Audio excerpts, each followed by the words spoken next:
Welcome to Ole Walls House. It's me. It's your man. It's your main man. It's Ole Walls. I'm back with you for episode 165 of Ole Walls House, coming your way shortly here. Just want to say thank you to everybody, as always. Appreciate the watches, the listens, everything. So thank you for the support. Thank you. As always, a little housekeeping. If we could, please rate, review, comment, subscribe, and share. Let everybody know Ole Walls House is the place to be. Spotify, Apple Pods, Amazon Pods, and YouTube. Follow, subscribe, do whatever there to make sure you get it immediately when it comes out. So got a fun show coming. We got WWE Elimination Chamber to talk about. A couple little things happened there. Cognizant Classic on the PGA Tour. The Flyers were back in action. The Tar Heels are marching towards March that we're in now. And then, of course, my passing thoughts. So without any further ado, let's just get into it. The Cognizant Classic is finishing up right now. I believe the final group's coming into 18 right now, but it's over. Joe Highsmith is your winner. Joe Highsmith makes the cut on the number. 65-72 to start the weekend. Thursday, everybody's going low. Low. Jake Knapp shoots 59. The scores kind of come back up a little bit on Friday. A lot more 70s. If you're just looking in the leaderboard here, Joe Highsmith 72, JJ Spawn, who finishes T2, 70, Russell Henley 70. Also at T6, Jake Knapp 70, Jordan Spieth 70. So it came back after people were going low on Thursday. This was not your typical Cognizant, or, they used to call this the Honda at PGA National. 65, 68, 64, 69, 68, 63, 59, 65, 68, 65, 67, 66. Like, those are just stupid low numbers. Jake Knapp's 12 under would have won it. Oh gosh, I saw this tweet here earlier in the week. Where'd we go? Hang on, get back to Thursday. Monday Q info here. Jake Knapp's opening round of 12 under ties or beat the winning score in 17 of the last 24 Honda Classics. So that's pretty nutty. Pretty nutty there. So a wild start to him. Jake Knapp was really cruising today. Actually, let's get his scorecard pulled up here. He was 2 under after he birdied 10, was in the lead, and then on 11 hit one. It stayed in the water. Tried to play it out of the water hazard. Did not even get it out of the water. Came out where more of the ball was showing. Got that one out of the water, still in the hazard. Hit his fifth shot on, blew the 6-putt by, quick triple. He's made all pars coming in. I don't know what he's got going here. It looks like he had to lay up. The whole 18 was playing pretty hard today in comparison to what it was playing like yesterday. So yeah, that's going to be a tough one to stomach. Had he been able to win, he would have been only the 6th person of like the 15 or 18, whatever the number of people who've shot sub 60 rounds to actually win, which is a pretty crazy thought in itself. But that's how it goes. Right as Jake Knapp was dunking it in the water, Russell Henley, my guy who I picked this week for fantasy, had made back-to-back bogeys, and he was kind of cruising along. He'd made 4 birdies through 10 holes, 1 bogey. So was 3 under himself, back-to-back bogeys. He goes from 17 and tied with almost, I think he tied the lead at one point, and then back and kind of out of it himself. So, yeah, and it was funny. This leaderboard was like, I remember looking at it on Thursday being like, oh, this is kind of a stacked leaderboard. And then by Friday, it looked kind of weird. I don't know what that was. I can't remember exactly who was on either way. I just know that was a thought that went through my mind. It was like, oh, this was kind of an interesting turn of events here. But it turned out to be a relatively interesting day today. Nothing like last week, but kept my attention. Was playing some cards with the roommate while I was watching. Sorry, I just smacked the mic there after adjusting my hat. So it was fun. But Highsmith, dude makes the cut on the number. Hasn't missed a putt inside 10 feet all week. So I think he's going to be the first guy to make the cut on the number, then win the tournament since Brandt Snedeker did it. I think they said 2015 or 2016. Let me see if I can find his. I'll be able to find it. He doesn't have that many ones. AT&T Pebble Beach Pro-Am. Farmers. They said it was the Farmers. Yeah, he shot 73, 70, 70, 69, one by one shot. So that's pretty impressive. Pretty impressive that you can make the cut on the number and go on to win. Highsmith made a bomb late. This was just good damn golf on the weekend. 64-64. Made a bomb on 17 to kind of ice it. But his damage was 3, 4, 9, 10, 11, and 13. Grabbed the lead after that, and then just kind of rode it out. A guy who was looking pretty good was Jacob Bridgman, who shot 67-64 on the weekend. He got to the clubhouse at 17 under, and that looked pretty nice for him. JJ Spahn popped up there. Ben Griffin was flashing there for a little bit. A lot of bogeys on his scorecard today. Ends up shooting a 269, but makes 1, 2, 3, 4 bogeys in doing so. So just couldn't quite clean it up just enough. Jordan Spieth, another appearance here. 65, 70, 67, 68. Not terrible. Minwoo, Shane Lowry, a couple other guys in there. Doug Gim got off to a hot start, and he really faltered down the stretch here, didn't he? Oof. Birdied 1 and 3, and he was right in it.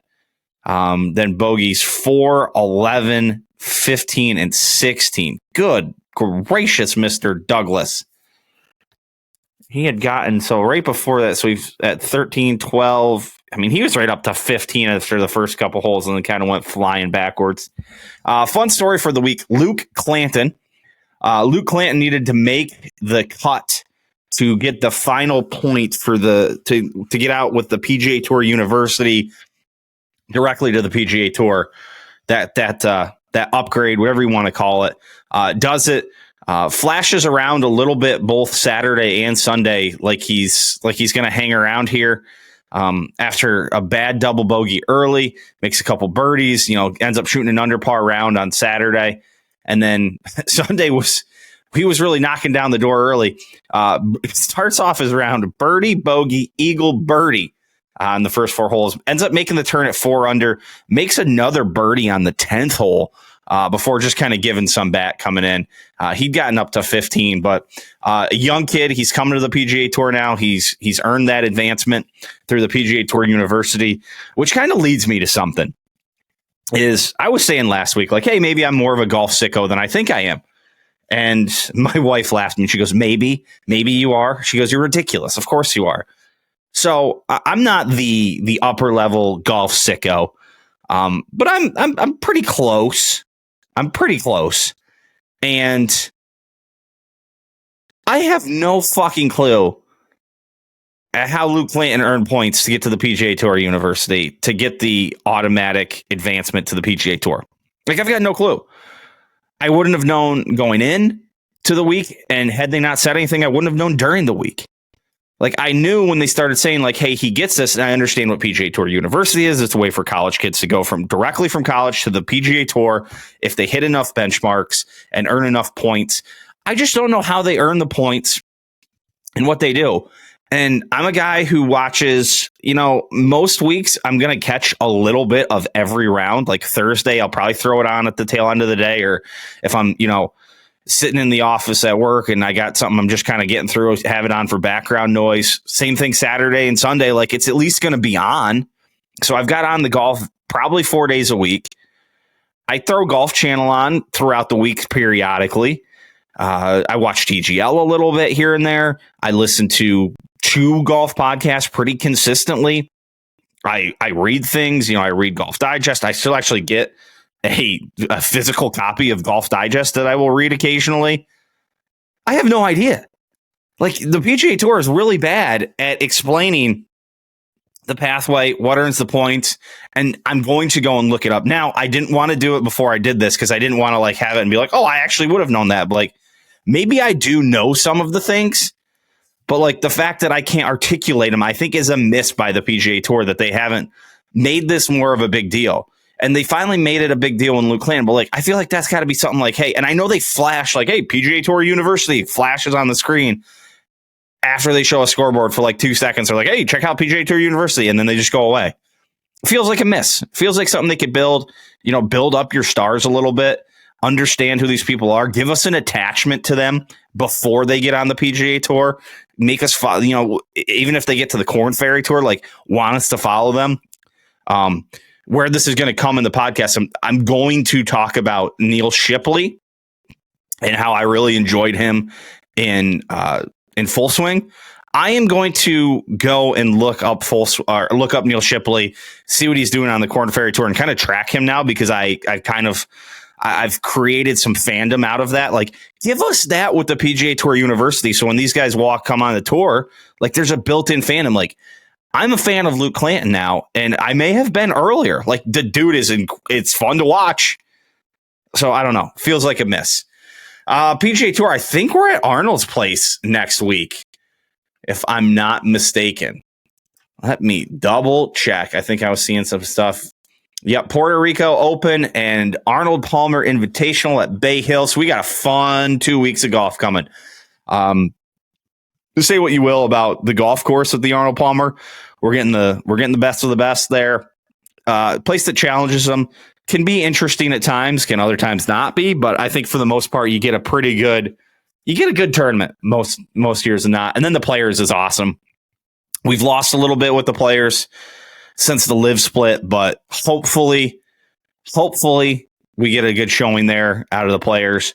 I did see something and it popped up a podcast. Oh gosh, I wish I knew where it went. Another golf podcast was saying that Bryson has not signed his extension with Live and is looking to get back to the PGA Tour. I've seen nothing else since, but those guys are like, that's guaranteed. Like, that is guaranteed what's happening right now. They're like, things could change in the negotiations, but as of right now, Bryson wants back to the PGA Tour.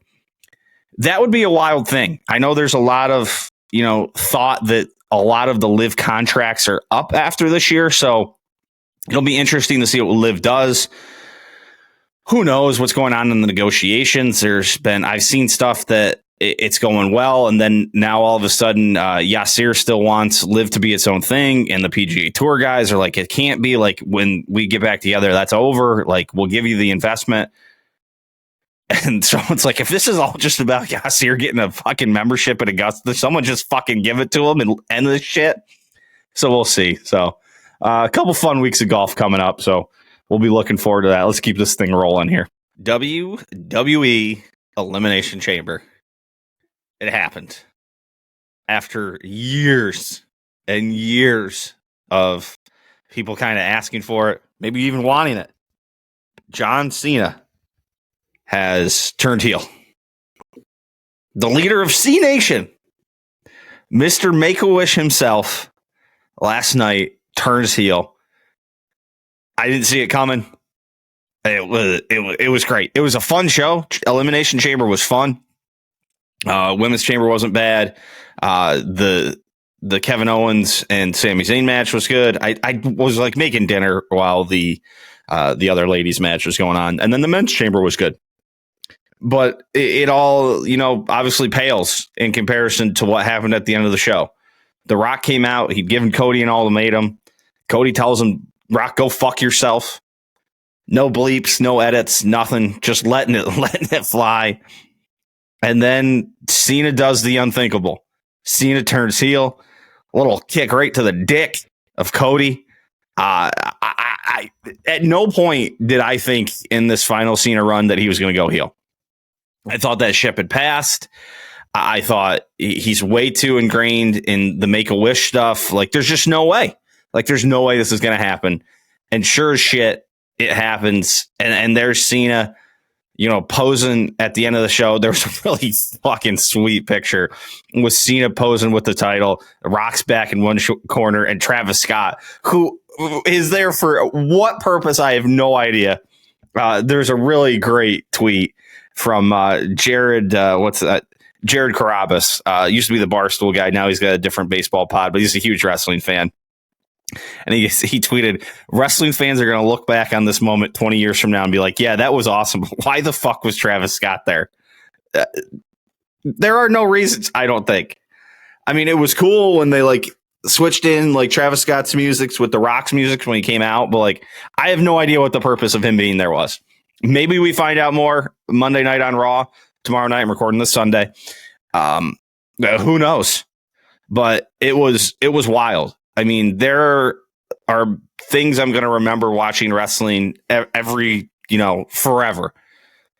Just recently, CM Punk coming back at, what was that, Survivor Series a couple years ago.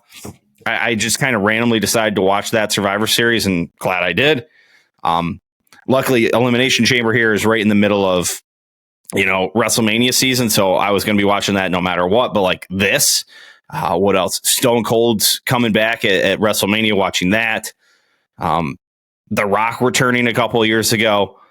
Shane McMahon coming, like those are some of that's the level. I mean, this is Hogan joining the NWO level of crazy. Just wild, just an absolutely wild, a wild conclusion to a really fun night of wrestling. And I'm shook. I was texting with Simo during it, and I literally at one point said, Simo, I'm shook. And I am. I just, at no point did I see it coming. There was part of me that was like, Cena, no, don't do it. There's part of me like, this is fucking awesome. We're finally going to get heel Cena. Like, I'm very, very interested to see how this plays out. I don't know if this makes me think he's more likely to win the title at WrestleMania now. My initial thought was that if he won the Elimination Chamber, he would lose at WrestleMania and maybe win the title at SummerSlam.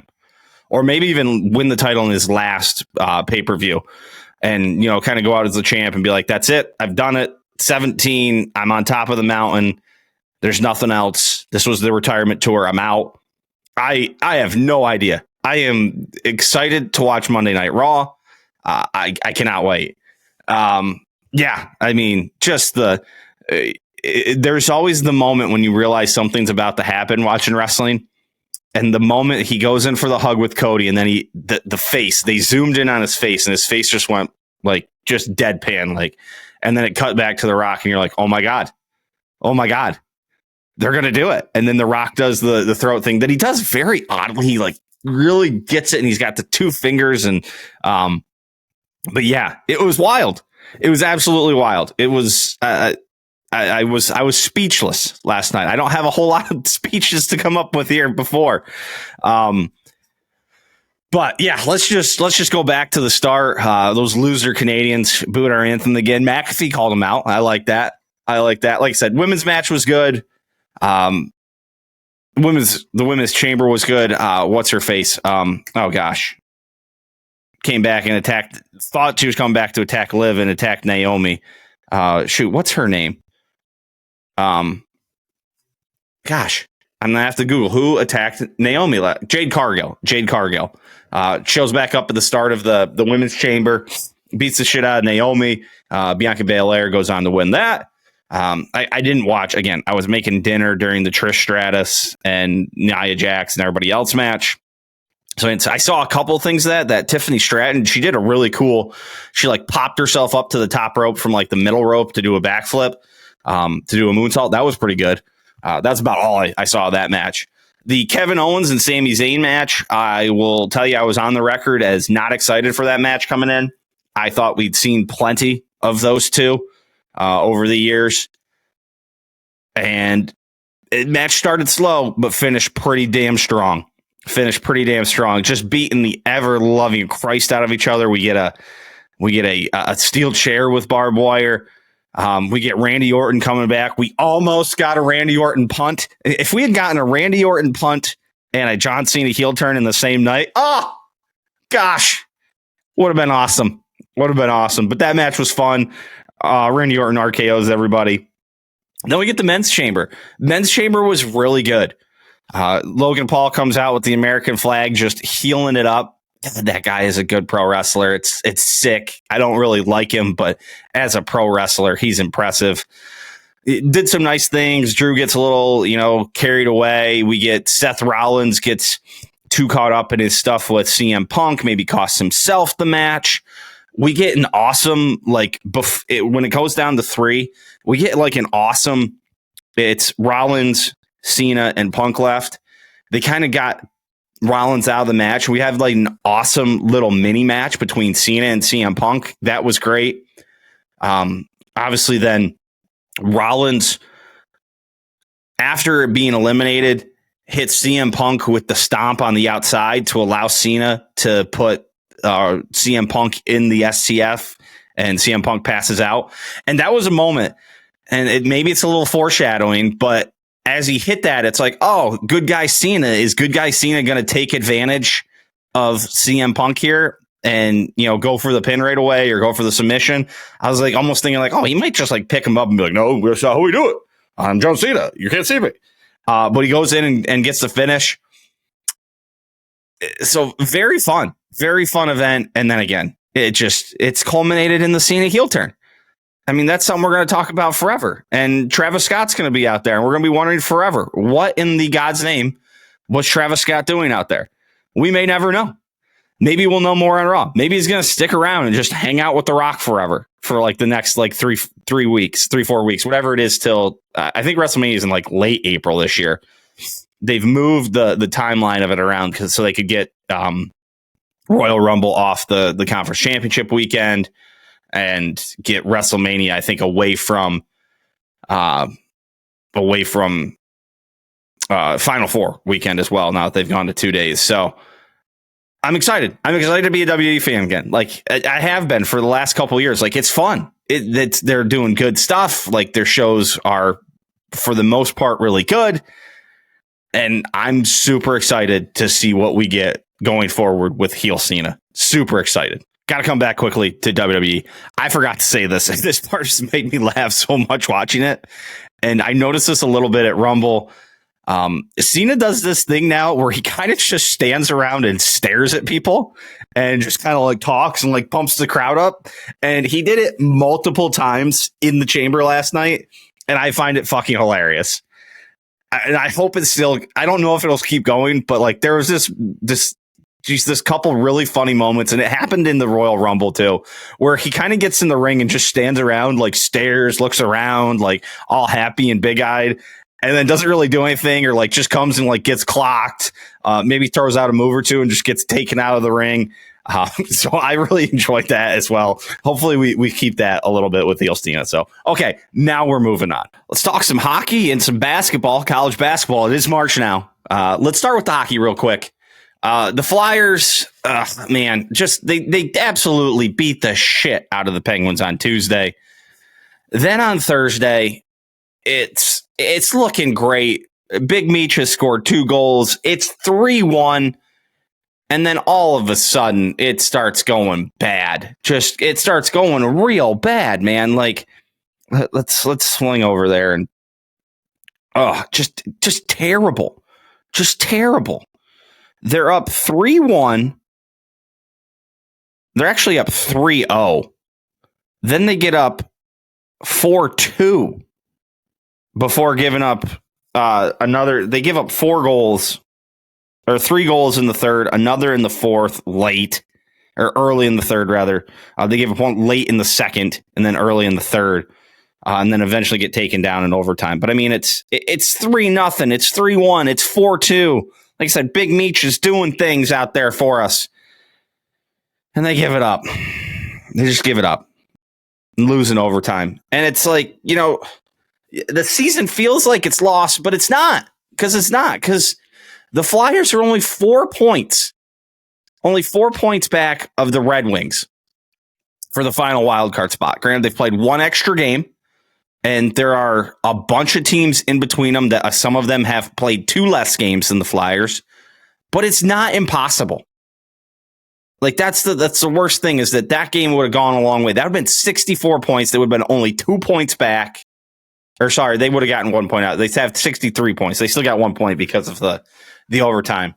But then they go and they beat the Winnipeg Jets in Winnipeg, in overtime. Big Meech, nice little shootout goal. Deeks the whoop. And yeah, it's like, damn, these guys aren't quite out of it yet. 27, 26, and 8. So 27 and 34, essentially. Again, they're not out of it. There's 21 games left. It's going to take a lot. They're going to have to win a lot. They got the Flames coming up. The Flames are pretty, they're in the hunt for a wild card slot. Then they got the Jets again, who are obviously very good. One of the best, if not the best teams in the NHL. And then, who's their final game next week? The Kraken. So, that's a team that's not great. That's a team that's very beatable. So 2 tough games this week and then a very winnable game. So again, the Flyers aren't out of this, which makes that just blowing that lead to the Pens all the much more worse. Granted, they still got 8 point out of it. I mean, it was a 5 point week for them, which hasn't happened in a while, I don't think. Well, I guess right. Oh, no, sorry. That was, if you essentially put together their last week of before the All-Star break and then the first game back out, that was 5 points in 4 games. So, you could say that, but God, it could have been a 3-win week, 6 points, no losses. Could have really been something. So over in basketball now, let's go to the Heels. The UNC Tar Heels. A couple more wins. They've won 5 in a row now since dropping a rough one to Clemson. Again, not beating anybody good. Florida State and then a pitiful Miami. But hey, winning is winning at this point. They got to win against Virginia Tech on Tuesday, and then they got Duke at home on Saturday. Right now, Joe Lunardi has them in his first 4 out. A couple of the teams, I think Oklahoma and Arkansas ahead of them, actually lost this weekend. And, there was maybe some hope that North Carolina would move up because of that, and they actually moved down in his first 4 out. They are one of the, they're the third of the first 4 out teams. So they're going to have to beat Virginia Tech. A win against Duke, I think, would go a long way. I think a win against Duke gets them in.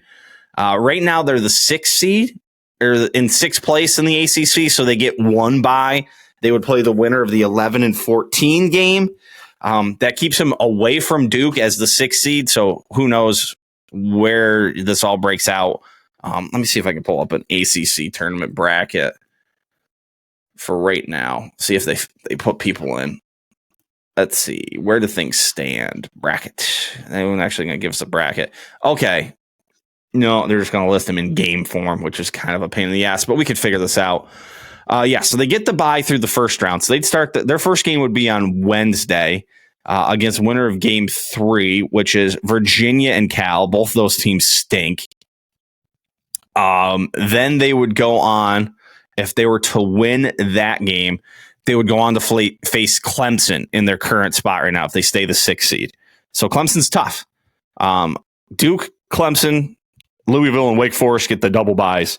So there actually is a theory where having the double bye could hurt Carolina because it's 1 less win they could stack on. But, just keep winning. Just keep putting wins in the books. That's going to be the most beneficial thing for them. The more wins they can get, the better. It's really all you got. Van Allen Lubin, another good game against Miami. 19 points, 5 boards.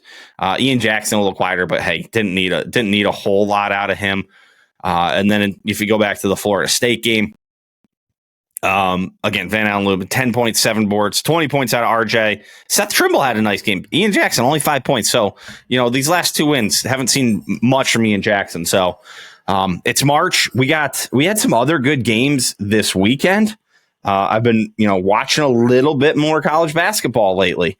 Let me see what else.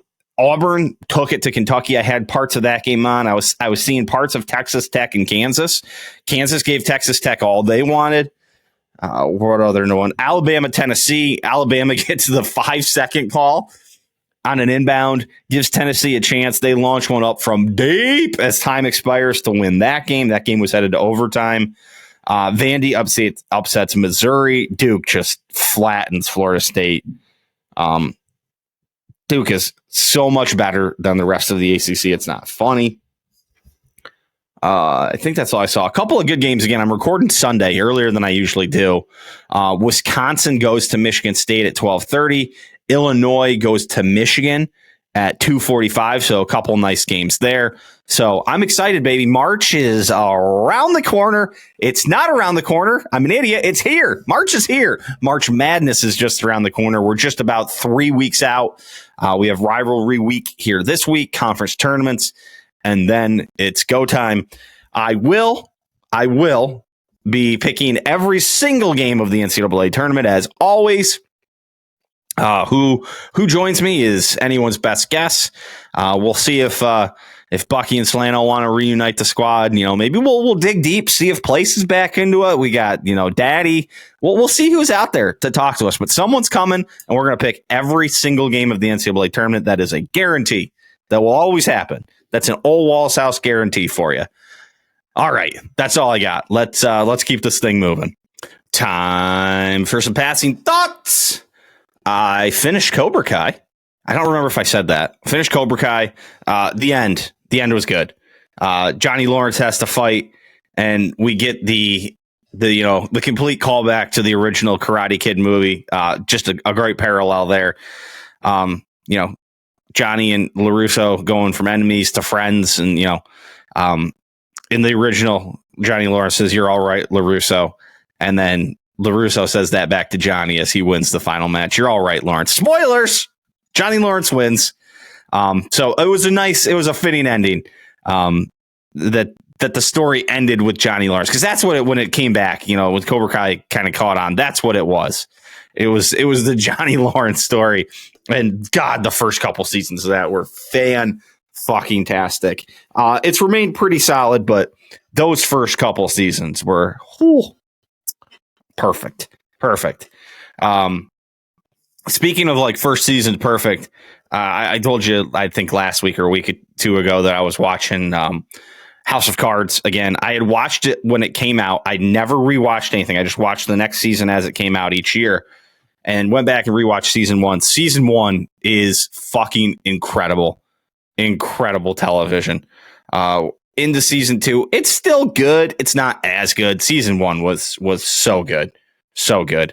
While we're on the topic of, things I've been watching, Full Swing. Just a couple of thoughts here. It's still pretty good. All in all, there's some good moments out of it. I think I was talking last week about maybe I'm much more of a golf sicko than I thought. I'm enough of a golf sicko to know that Full Swing was never really for me. It's for, I think, a much more casual fan that is just trying to get more interest in golf, trying to learn a little bit more. Not all of it is bad by any stretch of imagination. I still enjoyed. I still watched every episode and enjoyed it. It's just there's a lot of stuff that is, for hey, he needs this to, Minwoo needs to make the, needs to beat Cam Smith at the U.S. Open to make the Olympic team. It's yeah, I remember that. But there were some good things. First of all, Neil Shipley is a dude. Neil Shipley's awesome. I was laughing so hard when I was he didn't tell his group project that he had in college. He was playing in the Masters, and someone saw him and was what are you doing, man? I didn't even know you weren't going to be here. That was good. There are some of the convos you can tell they're feeding the girlfriends and wives very specific things to ask and be well, how did you feel about how you played out there today? It's I doubt that's how that conversation goes. There were some tearjerker episodes, man. Gary Woodland. That was a tough episode. There were parts of that episode were tough. When he was talking about writing letters to his kids and his wife if he didn't make it out of surgery, how just whenever they were filming, he's just in the last 3 weeks, I'm able to spend full days around my kids without just having to go take a break because of the way that that thing was sitting on his brain. Gosh, that got a little rough. And then they just come back and just crush you with the Camilo Villegas story about losing his child. And God, they're just hitting you left and right with, people coming up to him. Then they flip it around and Keegan's wife is friends with Camilo's wife. So now they're hitting it from like Keegan's view. Oh, I was watching that, just sitting in my chair, like just crying. I was like, this is terrible. Why am I watching this? But all in all, it was pretty good. And it was worth it for the last scene alone. The last scene, it's President's Cup locker room. They give Keegan the game ball. He had the clinching point in the President's Cup, and he just ends it with one thing. He said, "We're going to Bethpage, and we're going to kick their fucking ass." And I was like, yes, let's fucking go, Keegan. I've been on record here in the pod about being a little pessimistic about, how things were shaking out for our Ryder Cup team, but I fucking loved it. It was awesome. Oh, what else we got going on here? Does anybody else deal with the issue of just your clothes getting recycled? You're like, I've worn this shirt to the gym like twice a week for like the past 3 weeks because it's always on top. Like you like wear it, it goes in the laundry, it comes back out on top. You put it in your dresser on top, and it's like, there it is. That one comes out next, and it's like, I've worn a shirt that friend of the program Jeff Slanovic gifted me 6 times to the gym in the last like 23 days. It's like, well, that just the laundry cycle just keeps putting it on top. I always wonder if anyone ever notices that. And it's like, this guy fucking just does he own any shirts? And it's like, I open my drawer and I have to like punch the shirts down to get everything in. But I wear like the same 6 all the time. I don't know if anyone else ever notices that. I mean, I don't notice that about anybody else. So I don't know why anyone would notice it about me. But who knows? Did some homemade hibachi, stir fry, fried rice, whatever you want to call it, on the Blackstone this week. I love that. I fucking love it. I don't even like the thought of going out to get, hibachi anymore. Doesn't even like appeal to me. It's like, I can do it at home. You go out and get that shit at the restaurant. It's fucking expensive. I mean, fucking restaurants in general are just expensive, but like, you're going to drop $100-$120 if you get a drink or two, maybe get a little app, a little sushi roll to start you off. Next thing you know, you're in deep. It's like, I can just whip that sumbitch right up at home, make the rice the night before, get some veggies cut, a little sirloin steak pack from Aldi. Whack, whack, whack. Get that marinating. We go. You get some yum yum. Yum yum. Yum yum is the best. I fucking love yum yum sauce. I guess this falls more into the food line here as we're talking some food. Went to a meat raffle yesterday. Didn't love that we got excluded. We're in every draw, but we ended up with a nice haul coming out of the meat raffle. Between our table, we ended up with a pack of pork chops, a tenderloin, a nice tenderloin, an 8-pound pork loin, a shot, and a chocolate cake, which was fantastic. Had some of the chocolate cake last night after we brought it home. Love myself a good meat raffle. Never knew about meat raffles when I was living back in the East Coast. You get out here to Wisconsin, and they got meat raffles all over the place. You throw in a couple bucks, you get a number, they spin the number, whatever's up for the raffle that spin, and away you go. So yeah, love me a good meat raffle. Love me a good meat raffle. What else do I got to talk about here? Let me make sure I just don't miss anything. Debo got traded to the Commanders from the 49ers. He went for a 5th, and there had been scuttlebutt that the Packers were interested in DK Metcalf, and they were asking for a high draft pick. Like, I don't know, there was discussions that maybe it would require a 1. I said, in talking with Bill Gardner about it, I said, hey, I could imagine him maybe giving him a 2 or a 3 and like maybe like a Dontavian Wicks. I guess there's been more coming out that's like a 2 and Wicks or Romeo Dobbs. So it'll be interesting to see where it is. And if you look back at this was Andrew Siciliano, notable wide receiver trades in the last 12 months. Debo for a 5th, Mike Williams for a 5th, DeAndre Hopkins for a 5th, Jerry Jeudy for a 5th and a 6th, Jonathan Mingo with a 7th for a 4th, Devontae Adams for a 3rd, Amari Cooper with a 6th for a 3rd and a 7th, Stephon Diggs with a 5th and a 6th for a 2nd. So hard to believe that the Packers are going to be offering, a 1st or a 2nd for DK. Granted, Debo is a couple years older than DK, but I mean, Debo is a pretty versatile guy there. So, yeah, not sure what goes on there. What else I have? Oh, this was a quick little note while we're talking football. The final unbeaten team by in the NFL season has not won the Super Bowl since the 2006 season when the Colts were they're the most recent team that was the final unbeaten team in the regular season in the Super Bowl. If you go 07 Patriots, don't do it. 08 Titans, 09 Colts, 10 is Steelers, Bears, Chiefs, 11 Packers, 12 Falcons, 13 Chiefs, 14 Bengals, Eagles, Cardinals. Bengals, Eagles, Cardinals, and 14 were the last undefeated teams. That must have happened pretty early in the year. Panthers in 15, they lost in the Super Bowl. Vikings in 16, Chiefs in 17, LA Rams in 18. Steelers in 20, Pats and 49ers. Like it's just crazy. It's just crazy. So yeah, very, very interesting. Anything else here before I wrap this up? Oh, here's a good one. This is golf related. Players to win majors as the reigning world number one. This dates back to 1986 when the OWGR came into effect. Ian Woosnam won the 91 Masters. Fred Couples won the 92 Masters. Rory won the 14 PGA. DJ the 2020 Masters. Scotty Scheffler the 22 and the 24 Masters. Tiger Woods 11 separate times. Now, obviously, if you go back a little bit, you could probably get some more out of like a Jack, a Tom Watson, or Arnold Palmer. But back to 86, that's pretty impressive. So that there were that's six times someone has done it. Tiger's done it 11. 6 for everybody else. Just impressive. Just really impressive. I heard an MJK, Machine Gun Kelly cover of Numb by Linkin Park. Oofta. That was bad. Really bad. Very, very bad. And I'll just finish with this. We're knee surgery was a couple months back now, back in October, so about 5 months out.